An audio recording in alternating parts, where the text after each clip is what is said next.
Study princess பார்த்துட்ருக்கேன் எல்லாருக்கும் hi. எல்லாரும் எப்படி இருக்கீங்க? இந்த வீடியோ உங்களுக்கு பிடிச்சிருந்துச்சுன்னா லைக், ஷேர் அண்ட் சப்ஸ்கிரைப் பண்ணி மறக்காமல் கமெண்ட் பண்ணுங்கள். இப்போ வாங்க நம்ம இன்றைக்கான வீடியோக்குள்ளே போயிடலாம். இன்றைக்கி நம்ம பார்க்க போகிறது 8th ஸ்டாண்டர்ட் தமிழ் இயல் 3 துணைப்பாடம் தலைக்குள் ஓர் உலகம் மதிப்பீடு தான் பார்க்க போகிறோம். சரி, இப்போ உங்களுக்கு படித்து காமிச்சுட்டோங்களா? ஃபர்ஸ்ட் கொஷின், மூளையின் வலது இடது பாகங்களின் செயல்பாடுகள் பற்றி தொகுத்து எழுதுக. ஆன்சர், மூளைக்கு செல்லும் நரம்புகளில் இடவல மாற்றம் ஒன்று நிகழ்கிறது.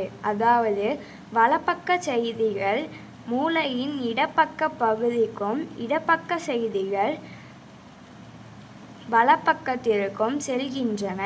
நம்மில் பெரும்பாலோர் வலது கைகாரங்களாக இருப்பதற்கு காரணம் நம் மூளையின் இடப்பகுதியின் அதிகப்படியான பாதிப்பினால்தான் என்று சொல்கிறார்கள்.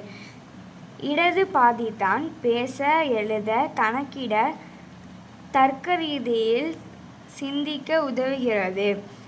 அறிவாற்றல் பிரச்சினைகளை அலசுதல், சதுரங்கம் போன்ற விளையாட்டுகளில் சிறப்பது, இவையெல்லாம் இடது பகுதி பார்த்து கொள்கிறது.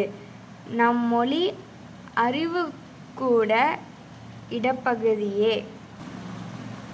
இடது பாதி அண்ணன் என்றால் வலது பாதி தம்பி. இந்த பாதியால்தான் நாம் வடிவங்களை உணர்கிறோம்.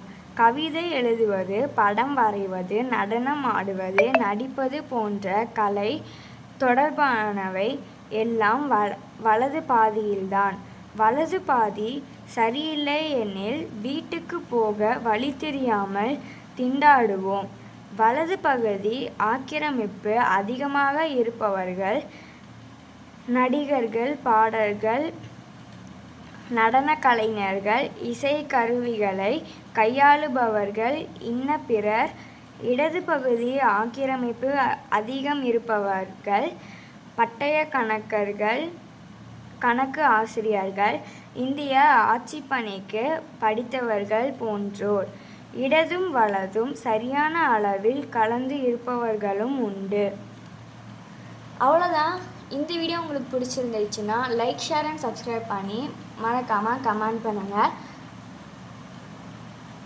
இந்த வீடியோ மற்றவங்களுக்கும் யூஸ்ஃபுல்லாக இருக்கணும்னு தோணுச்சுன்னா அதிகமாக ஷேர் பண்ணுங்கள். என்னை மோட்டிவேட் பண்ணுற வகைகளில் கமெண்ட்டில் Thums up or any emojis போட்டு விடுங்க. அது நான் நெக்ஸ்ட் வீடியோ போடுறதுக்கான மோட்டிவாக இருக்கும். அது வரைக்கும் பாய்.